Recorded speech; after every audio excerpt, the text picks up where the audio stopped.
एक जंगल में ऋषि रहते थे, तो वो पपड़ी पाते थे, जो वृक्ष की छाल की सूखी हुई पपड़ी, क्योंकि उनको ये था कि अगर मैं अच्छा पदार्थ पाऊंगा तो काम पीड़ित करेगा और मैं काम विजयी बन के दिखाऊंगा। तो 12 वर्ष उन्होंने वृक्ष के सूखी छाल की पपड़ी पा करके और कठिन भजन किया।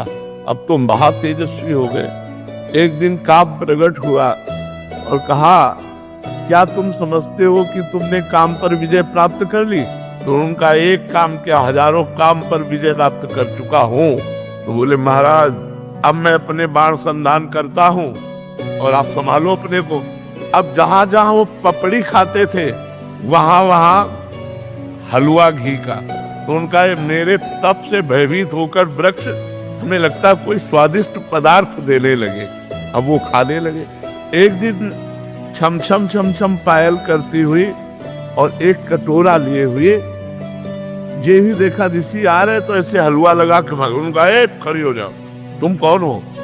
क्या ये स्वादिष्ट पदार्थ तुम लगाती थी? उनका, हाँ महाराज। बोले, लाओ कटोरा, वृक्ष में लगाने की जरूरत नहीं है।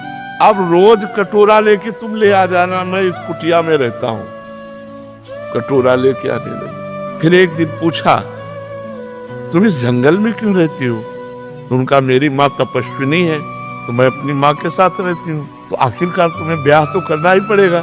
नहीं, अगर आप राजी हो ब्याह करने के लिए तो मैं कैसा रहूंगा आपके लिए? अरे महाराज, हम तो आपके सेवा में लगी है, आप आदेश कीजिए। बोले, माँ से बात करके आप कल आना। बोले, अवश्य। दूसरे दिन पधारे। महाराज, मैं निराश हूं, ब्याह नहीं हो सकता। बोले, क्यों?